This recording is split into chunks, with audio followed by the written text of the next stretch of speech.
chair. Bloody leech!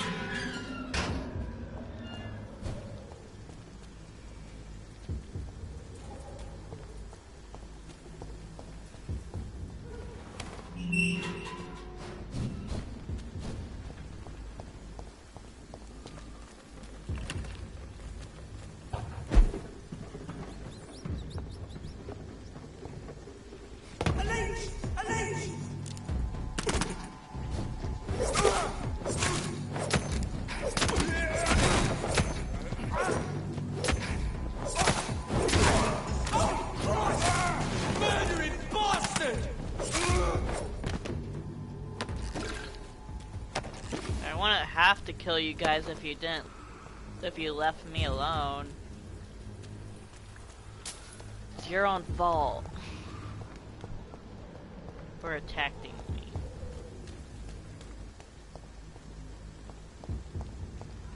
There's more and more of these bloody leeches every night.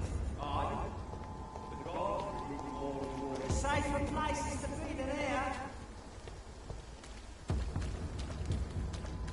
I cannot enter.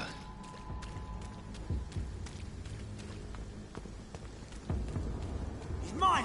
I'll take it. Die, vermin!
Hello, young man.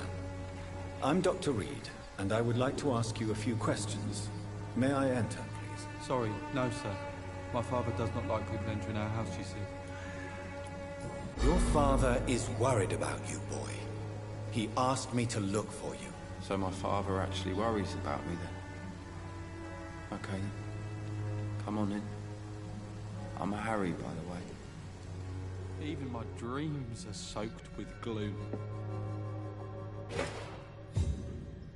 So, may I ask you a few questions? I'm not bothered. What could be worse? Do you need any medical help, young man? Yes, I do. I feel so tired. I don't know if it's the epidemic, but everything seems so hard. You'll feel better with this, but you need to get a grip, young man. Medication alone won't cure melancholia. I'm not sure I'm happy with the idea of living long in a world like this. But I thank you for your concern, sir. Your father and Mr. Lewis used to be good friends. What happened, Harry? I was young then. I don't remember Mr. Lewis ever coming back again after my mother died. Or was it after my father started bullying him? I don't know. Have you tried speaking to Mr. Lewis about it? I don't go out often, but yes. And he scolded me and told me to leave him alone. I guess my father frightens him too much. But you are not responsible for your father's actions. Am I not? Dad always says that he joined that gang for my safety. So if I wasn't born, people wouldn't be worrying about Colossus Joe.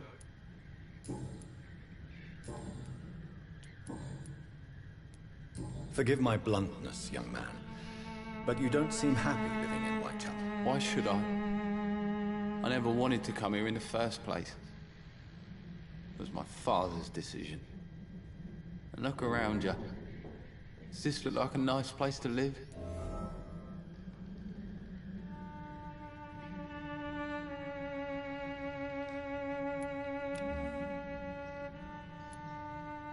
This place is awful, I agree. But does that not mean your situation can only improve? That's exactly what my father says. Harry, you should be grateful for what you've got. But I wasn't even consulted when we moved here. If life here is so terrible for you, why don't you just leave this place? Have you ever spoken to your father about it? I don't go outside. It terrifies me so. I went outside once without my father noticing and I saw terrible things. Bloody and frightening things. So that's why you stay at home all day? For fear of the epidemic? I'm not afraid of disease or death, Dr. Reed. It's the living I'm afraid of. How do you feel? I'm fine. I mean, it's not easy every day, but I'm fine. I'm just tired of being sick all the time. If only I could be tough like... Well, you know. Speaking of which, what can you tell me about your father? My father is an idiot who makes idiot things. That's all I have to say. Do you know Nurse Dorothy Crane from the Pembroke Hospital? I'd like to know more about her. Yes, I know her. She came here to examine me when I was very sick. She said I should go out more. Goodbye, young man. Take care of yourself.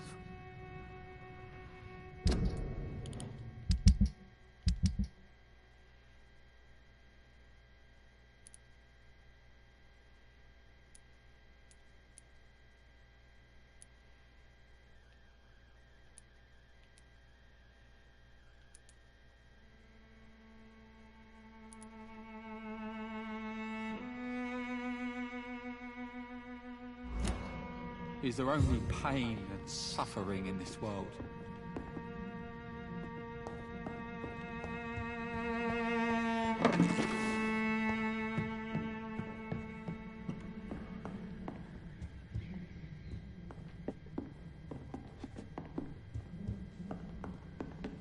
It's locked.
Even my dreams are soaked with glue. You again?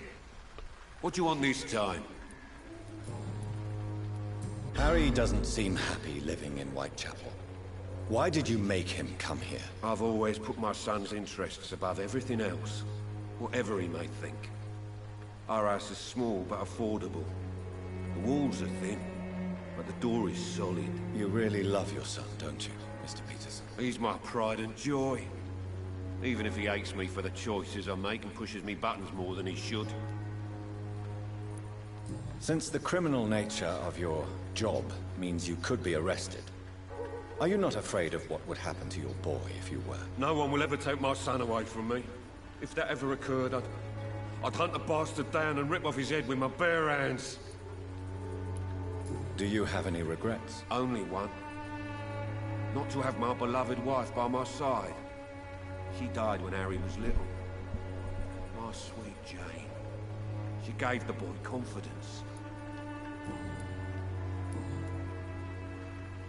Goodbye, Mr. Peterson.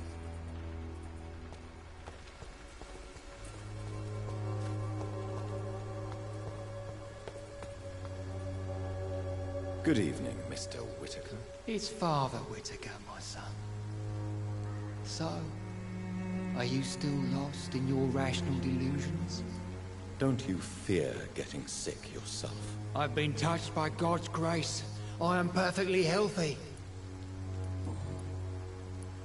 Have you any friends? Any family left in these terrible times? No. But I have a disciple I see as my son. He is so devoted. I sent him to preach the good word in the heart of this corrupted city. Where did you send him? I sent Samuel to the Stonebridge Cemetery, where the pestilence and evil grows night after night. You sent him on some preaching crusade during the epidemic. As a true believer, Samuel will fear no evil while he walks through the valley of the shadow of death.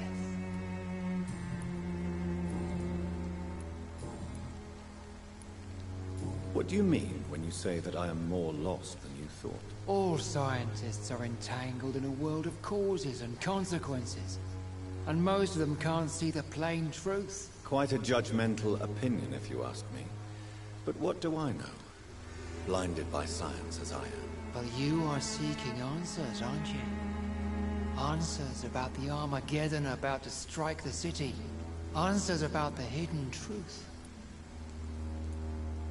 Well, I suppose I can spare a few minutes listening to your so-called truth. As a doctor, you must be aware of the decimating epidemic. But let me tell you that this so-called Spanish flu is just the beginning of the end. What do you mean? The beast is finally revealing itself, corrupting the flesh and the heart of men. With my own eyes I have seen them, those minions from the abyss. Really? And what would be your answer to this biblical threat? We must fight the disease before this legion outnumbers us. But not with scalpels and microscopes. No. What is left then? Cleansing fire. Tell me, Tobias, what exactly is your plan concerning the cleansing of this city? God will recognize his own. More than once this city has risen from the ashes, hardened and purified by the flames.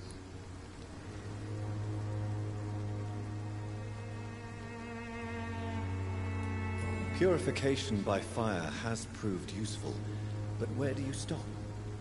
Burn the clothes? The buildings? The corpses? Worse? Your lack of faith is predictable. But my task is to convince rational minds like yours to see the light. This is God's will. You're mad. And dangerous. You're nothing but a soulless butcher. A small-time Torquemada. The Savonarola of Whitechapel. My son, if you think salvation is a free gift, go listen to the lies of that pompous fool, Joseph. Joseph, a fool? Vicar Larrabee of St. Mary's Church. While he continues preaching his fraudulent redemption, more and more people die in the streets.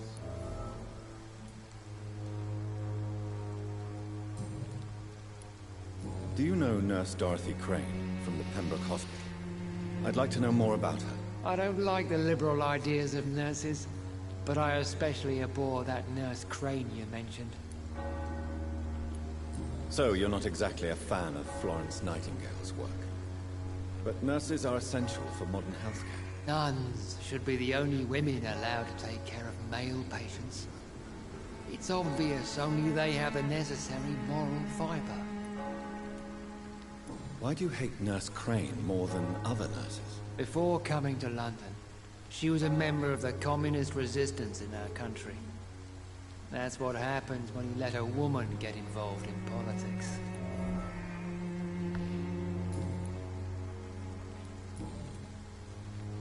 What do you mean when you say that I am more lost than you thought? All scientists are entangled in a world of causes and consequences, and most of them can't see the plain truth. Quite a judgmental opinion, if you ask me. But what do I know? Blinded by science as I am. But you are seeking answers, aren't you? Answers about the Armageddon about to strike the city. Answers about the hidden truth. I am. But the answers I seek are based on facts, not superstition.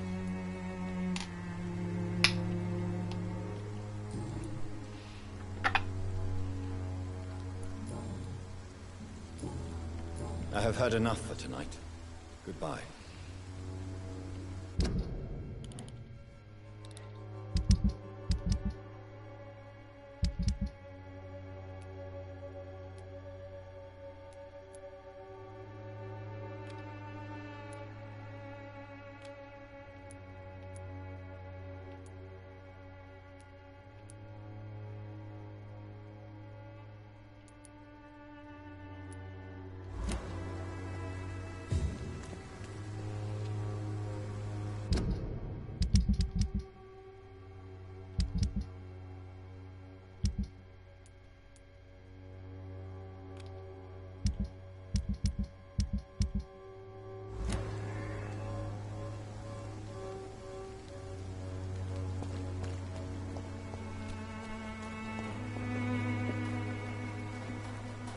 Excuse me, sir. Are you familiar with this part of town? Name's Clayton Darby, reporter. Sorry, I'm new to Whitechapel. But perhaps you could help me since you're a journalist.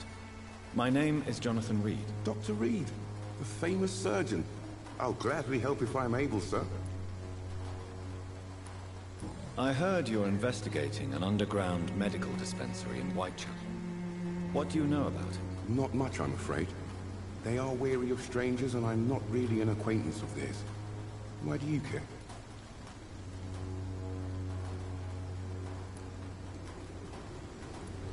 I'm afraid one of the nurses from the Pembroke Hospital may be involved with unsavory activities. Ah, could it be Dorothy Crane? Without a doubt, you are a damn fine journalist, Mr. Darby.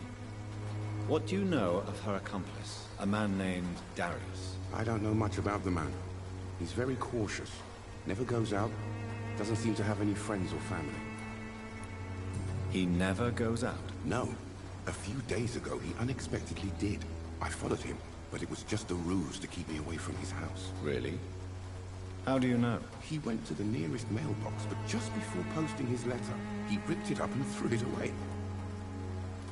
He has no relatives at all? No. Except for that strange man, a poet named Richard Nethercott, who sometimes comes by. Darius would never let him in. Where can I find this Mr. Nethercott? He spends most of his time lurking around Whitechapel, talking to himself or declaring verses. These days, you can usually find him behind the church.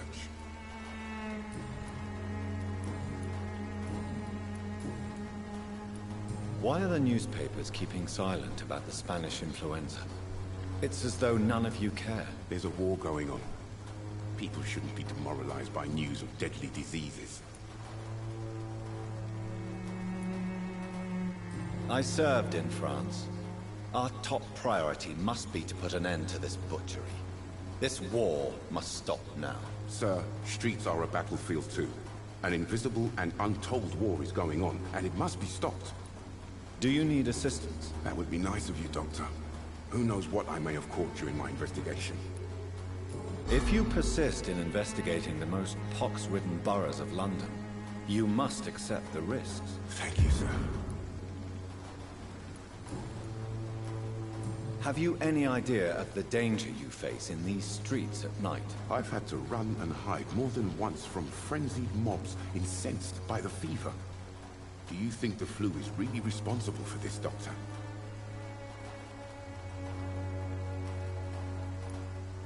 I must confess, some of my rational views have been shaken by recent events. I'll remember to stay away from the district's roughest streets then. What is a journalist doing in this borough after sunset? He goes where none of his colleagues would dare to go, to inform the country. That's quite honorable of you. But is the public interested? Not at all, sir. And that's why I'm an independent journalist, hoping to sell some stories. So you risk your life to reveal the truth. I saw many reporters do the same during the war. Whitechapel is the crucible of so many untold stories and tragedies. I want people to know them. Christina Popper claims she sells her body because she can't find any other work. Do you believe her? Of course I do. Her story is exactly what I want my readers to understand. We live in an intolerant and divided nation. Do you think things will ever change, Mr. Darby? I believe the situation can only improve. And now that women can vote, I'm convinced things will change.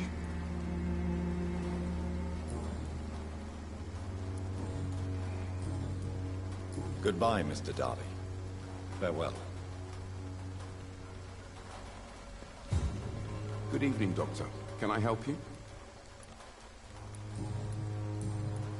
Goodbye, Mr. Darby. Farewell.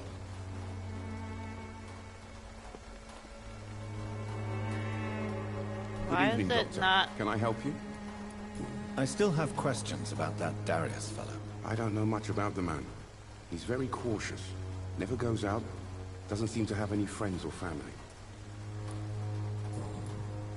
Goodbye, Mr. Darby. Farewell.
Good evening, miss.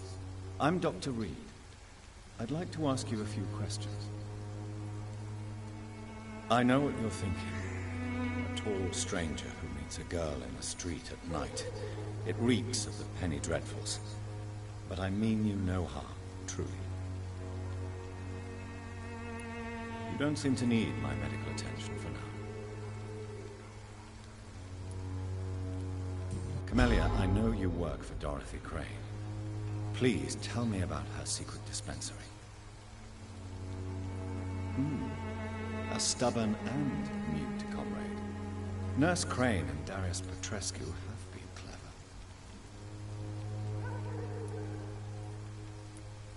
I know you understand what I'm saying.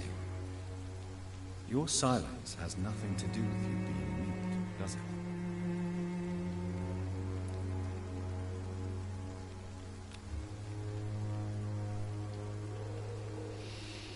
Very well. Goodbye, then.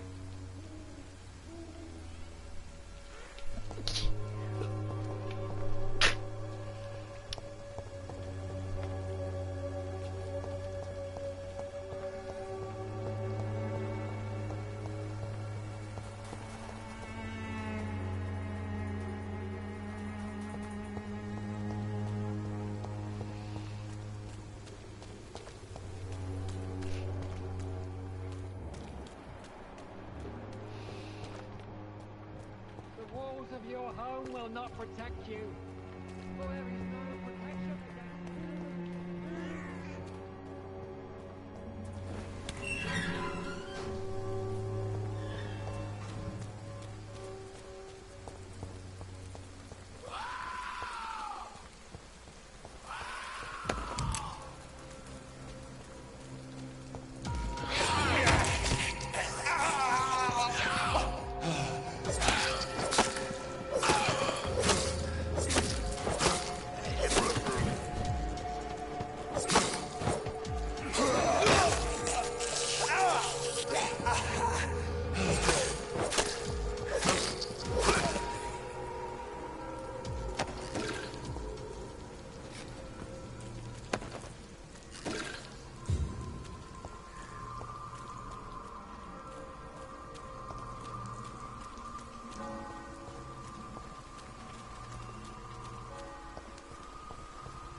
Good evening, sir.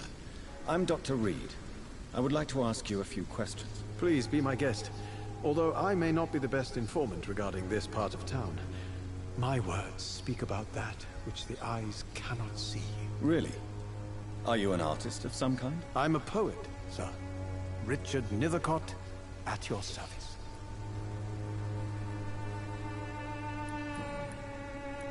Tell me, Mr. Nethercott, why seek inspiration in Whitechapel? The place is not beautiful per se, but how to explain it? Stirring and challenging. In what way, exactly? The struggle by gaslight, the barren smiles and the arid hunger under the rain. If you say so. Such vibrant antagonism and vivid paradox, the stripped humanity raged across each street. Vivid, of course, yes. And what about the poignant distress? Oh yes, the poignant distress. You see what I mean, don't you? That's what I want to write about, and that's what Whitechapel is made of. Do you not think it a little morbid? On the contrary, sir. Whitechapel is full of life, full of beauty. Just like my dear muse, the wonderful Camellia. What can you tell me about Camellia? Not much, and that's the beauty of it. She can't speak, you know. She's a locked mystery who exhales kindness and sweetness. And have you ever tried to learn more about her? Where she lives? How she survives? Whom she may know? Maybe I prefer she remains an enigma. Reality can be so dull, don't you think? Perhaps you're just afraid to find out the truth about your muse. One day, perhaps, I'll ask her to come with me.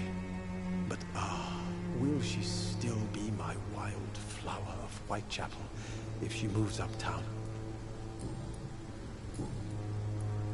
Did you know the Mute Florist is a member of a secret society? No, I didn't. But I thank you for this information, sir. For it only enriches the mystery surrounding the precious Camellia. Are you not curious? Is there not more you wish to know? That girl has not an ounce of malice in her. Whatever she may be hiding, it's certain to be for the benefit of most, if not all. I fear you are a hopeless romantic, Mr. Nethercott. Guilty as charged, Dr. Reed. Do you need medical attention, sir? It may be wise to let you prescribe me something. I don't feel like I should. I understand your appetite for words and macabre beauty, sir. But you should be more careful. The nutrition of my mind is more important than my physical health. But I appreciate your concern, sir.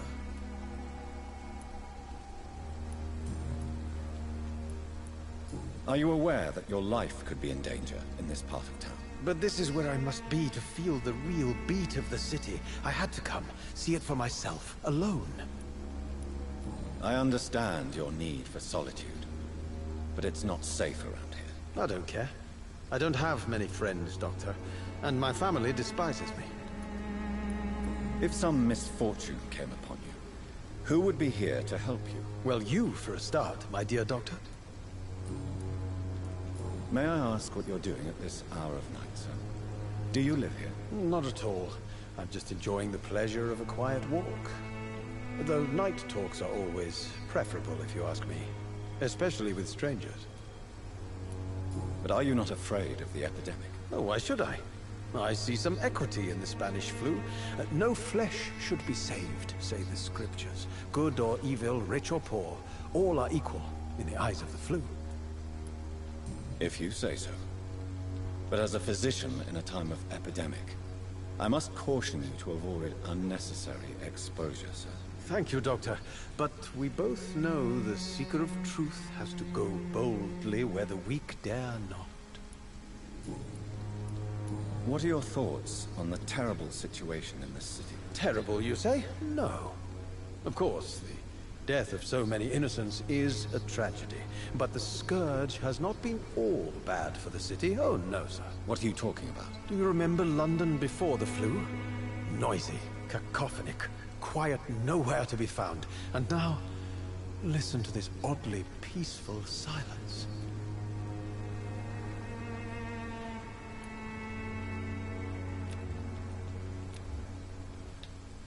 Yes. The enjoyable silence of the grave. You have a unique perspective on the situation, I must admit. Most people fail to understand my perspective. I don't blame them. But how could I call myself a poet if I veiled my feelings? May I ask you a few questions about the district? Extraordinary part of town, is it not? I'll be glad to help you, if I can. I'm looking for Dorothy Crane, a nurse who lives in this vicinity. Dorothy Crane. Oh, I love the name. The Crane of Whitechapel. Sounds very mysterious. But, sorry, no, never heard of her. What can you tell me about an old man called Darius? Darius Petrescu? Yes, I know him. At first, I thought he was only a small publisher. I invited him to publish my work, but his reaction was pretty clear. Not interested in your talent? Darius is an old political activist who takes delight in printing tracts and lampoons. Those communist activities only require mediocre writing skills. I'll leave you alone, sir.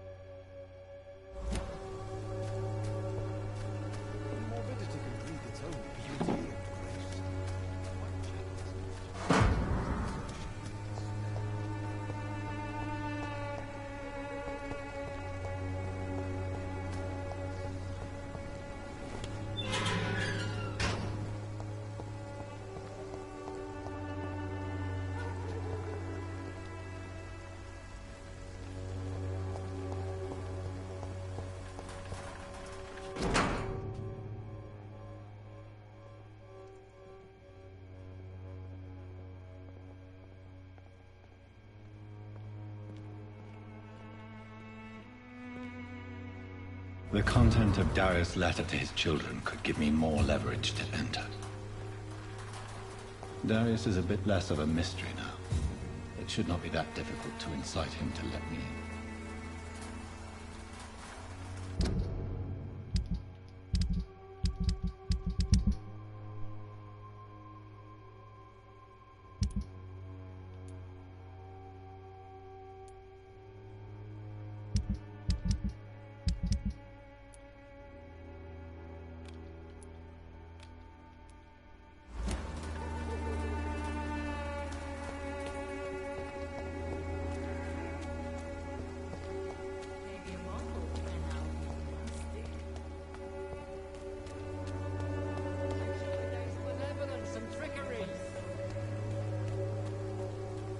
You are blinded by your false faith.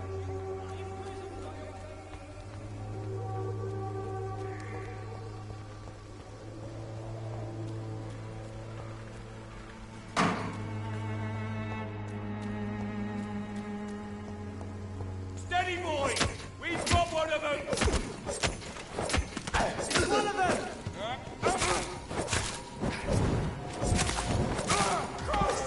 He's dead!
This could be the box Lewis thought he lost.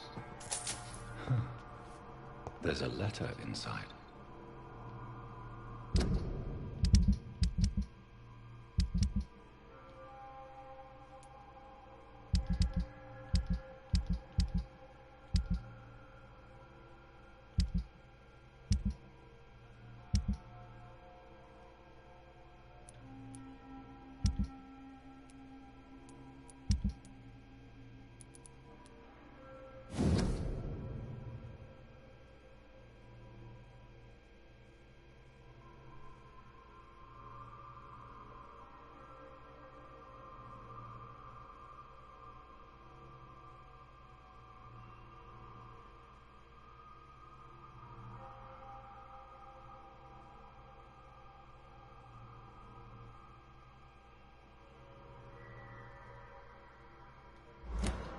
A love letter from Joe Peterson's wife, addressed to Barrett Lewis. Who should I give it to, I wonder?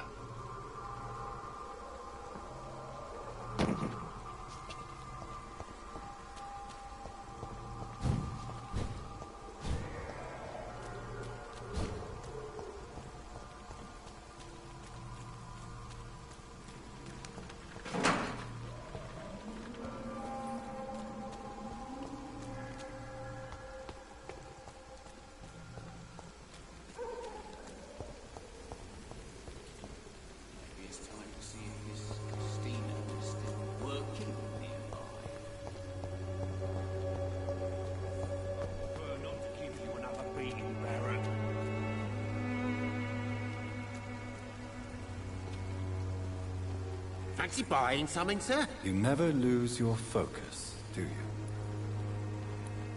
I found this box in an abandoned building nearby. I believe it belongs to you. Let's have a look. Yeah, this is mine. So, you faced those loons that roam around there. Extraordinary. I suppose I was lucky. Luck is a commodity round here.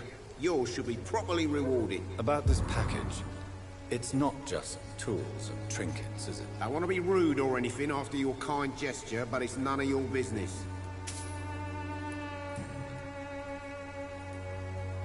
What do you know of Harry Peterson? The boy seems so fragile. Not like his father at all. Harry's a good boy, but he spends most of his time complaining. He's had it tough, all right, but he needs to grow a pair. What troubles him exactly? Well, despite being his father's son, almost everything, I think. He never wanted to come to Whitechapel in the first place. Hates this place more than most of us. Joe Peterson. He's the villain here, isn't he? But you seem to know each other. I've known Joe for years.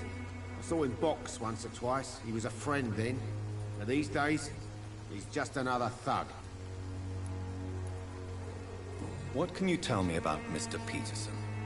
Besides his behavior toward you, obviously. Colossus Joe was a decent boxer, good one even. But after his wife passed away, he found every excuse to stop training. Just wanted to pick fights with everyone.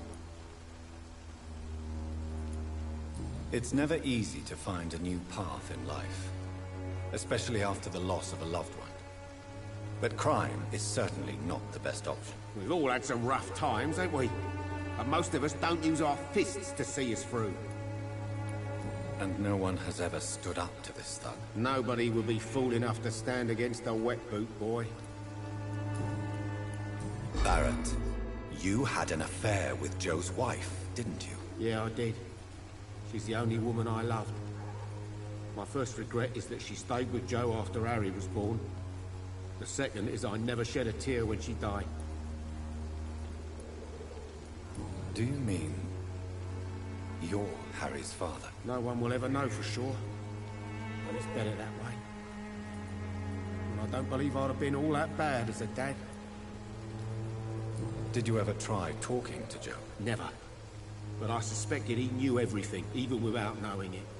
and he decided to make me pay in his own way.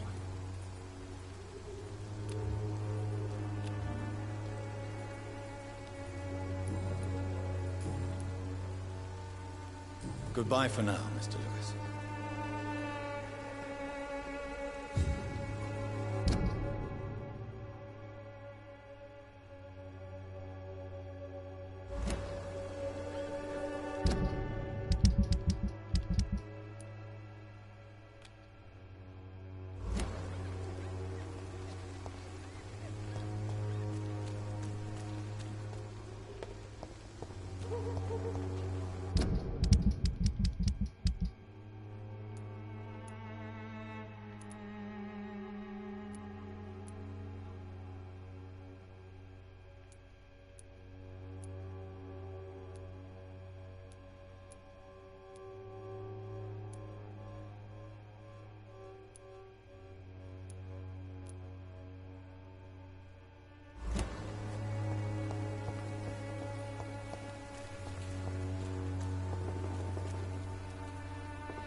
Mr. Petrescu, just 1 minute, please. You again? Go away. Sir, wait. Stop this nonsense. I know Nurse Crane is here. Shall we speak man to man, you and I? All right. Speak up. Don't you see we're on the same side? We fight to help the poor, sick, and abandoned. I'm nothing like you, Mr. Doctor. Yes, you are. You too believe in providing medical care without charge.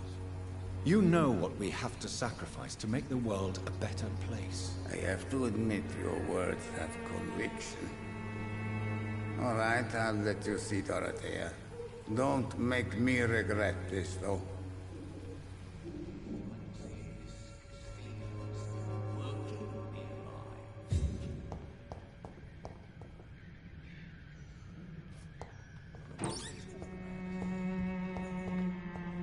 It's locked, all right.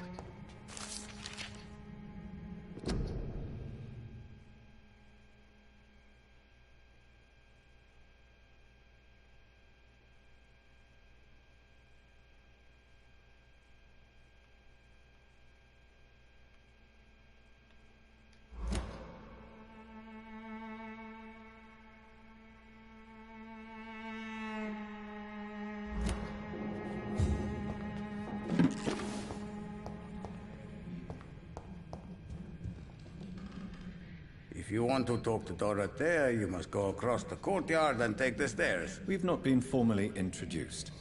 May I ask your name and occupation, sir? I am Darius Petrescu. I'm here to keep snitches and spies away from Dorothea. And I also run this little print shop. How did you meet Nurse Crane, Darius? Why does she trust you? I'm her oldest friend in England. Dorothea and I share many ideas about this country and about the country we left. You mean occupied Romania, don't you? Even if not directly, I fought against your enemies. Really? Then perhaps you have more in common with Dorothea than meets the eye, Dr. Reed. Do you have any family left, Mr. Petrescu? Children or grandchildren? Who knows? I have abandoned my people for so long, they might as well be dead. As dead as I am for them, I suppose.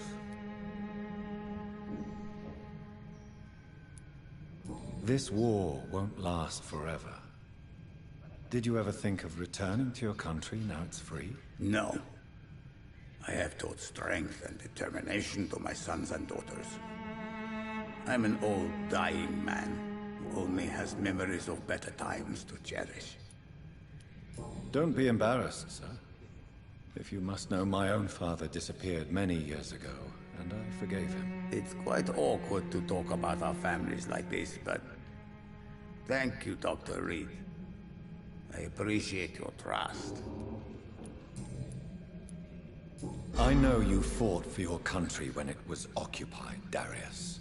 Tell me more about it. I know my days are numbered, and I know I won't see my homeland again. But I fought for Romania all my life, and I will until my last breath. But Romania escaped the grasp of the Austro-Hungarian Empire. It's a free country again. But it's not the country I fought for. My homeland is not appeased, Doctor. And I still see a dark future ahead for my people.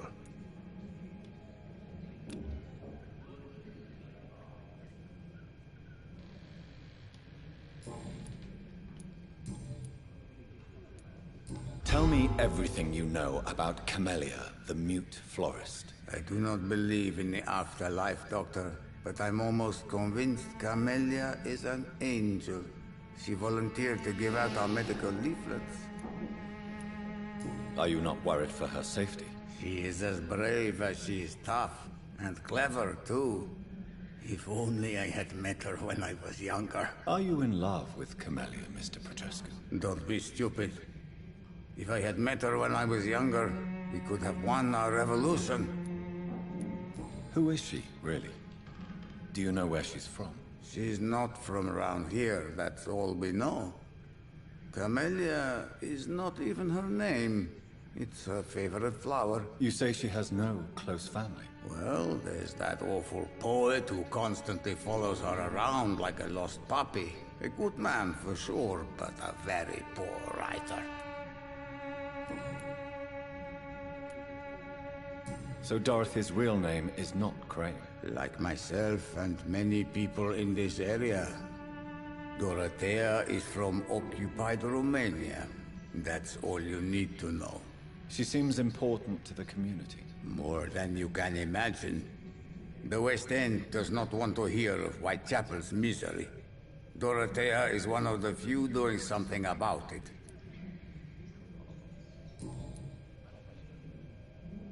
Goodbye, Mr. Petrescu.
I need help!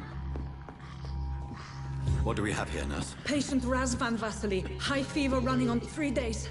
Complaints of dizziness, muscle aches, and head pain. Diagnosed with influenza. Treatment? Aspirin and salicin for the fever and discomfort. Liquids for dehydration, but he's having trouble keeping even water down. Aspirin and salicin, you say? Why not some warm milk and a kiss on the cheek? Where are the quinine salts? Tried buying, borrowing, even stealing. There's none to be found, Doctor. He's not convulsing, he's choking. He's not getting any air. Skull! Hand me that skull! What can I do, Doctor?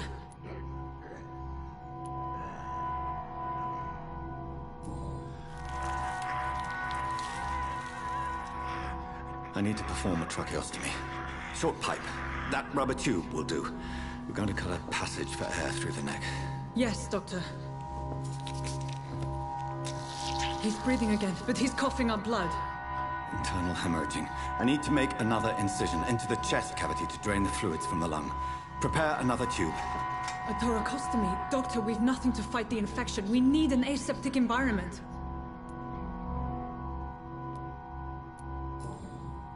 Right then, Nurse Crane. What do you suggest we do? I've no idea. I'm not the doctor. Time is of the essence. We need to perform a thoracic drain. Yes, Doctor.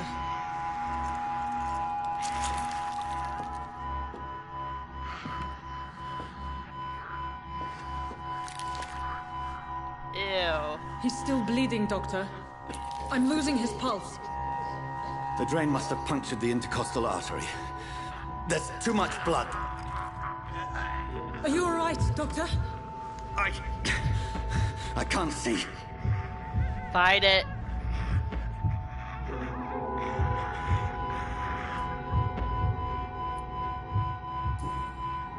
Yes.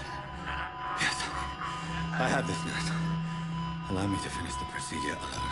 I need the room. I'd prefer to stay and see this through. This is my patient, Doctor.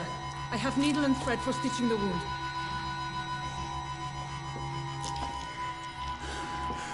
Good. The stitches are holding. How's he doing? We're losing him. We've lost his pulse. He's dying, Doctor!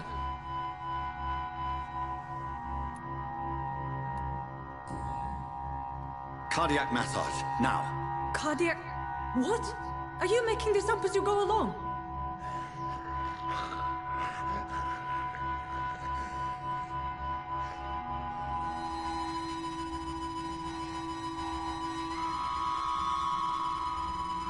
Whoops.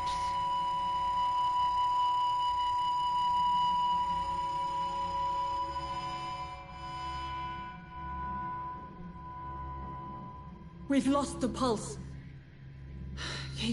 He's gone, Doctor. Nurse, we did everything we could. Truly? Everything you could. Is that how you'll report this in your log? Is this how the war went? Piling up one poor corpse beside the next? This was not an influenza-induced seizure. I've never seen symptoms like these on the continent. Neither have I. But the previous symptoms leading up to this attack were the same, indistinguishable from the epidemic. No. There was something more vile in these reactions. Something primitive. There have been numerous reports of mental breakdowns caused by the fever that accompanies the flu itself, Doctor. Yes, but... I'd best take some samples of the blood for analysis.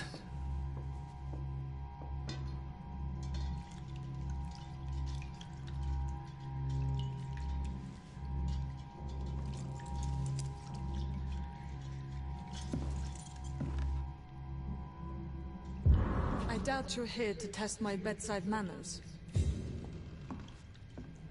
I suspect it was more than intuition alone that led you to us. So, how might I be of service, Dr. Reed? I've come to put an end to this insufferable blackmailing, Dorothy. Doctor, you think your warnings scare me? I've stolen and plied, blackmailed and lied, but what else am I to do? I'm all these people have. You've convinced me of the sincerity of your actions and their noble justifications. But all the same, blackmail is a crime, and it will stop, Nurse Crane. So, are you going to turn me over to the authorities?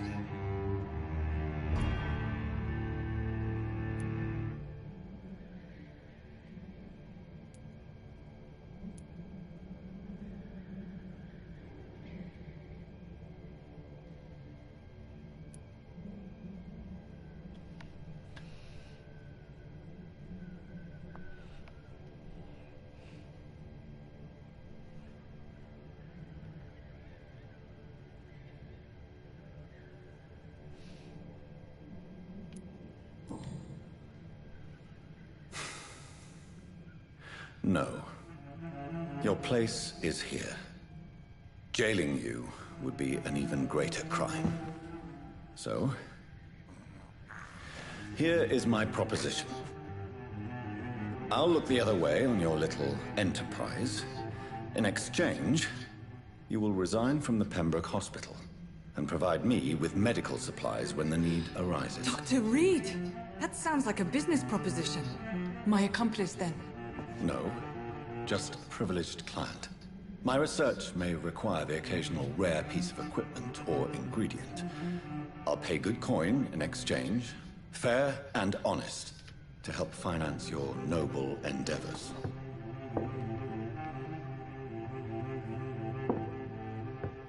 We have ourselves a deal, Doctor.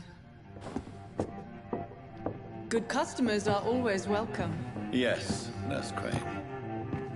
We have a deal.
Crush the leech, boy!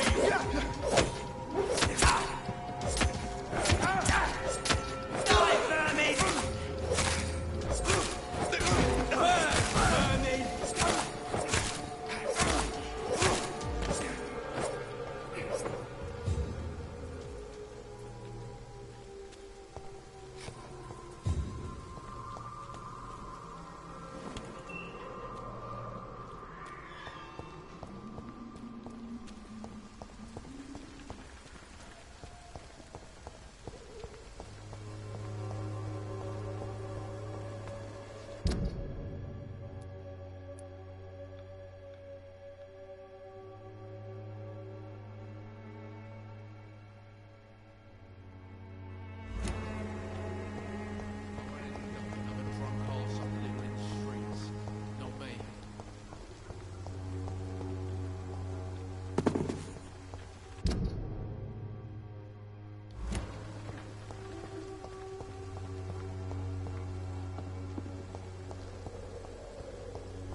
There's one of them!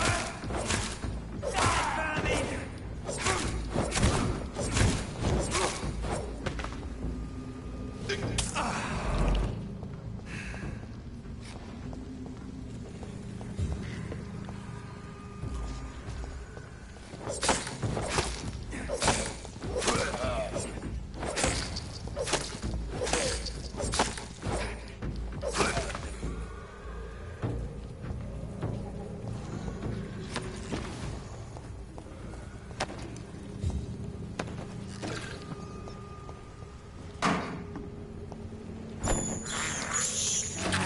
can't believe I'm doing this.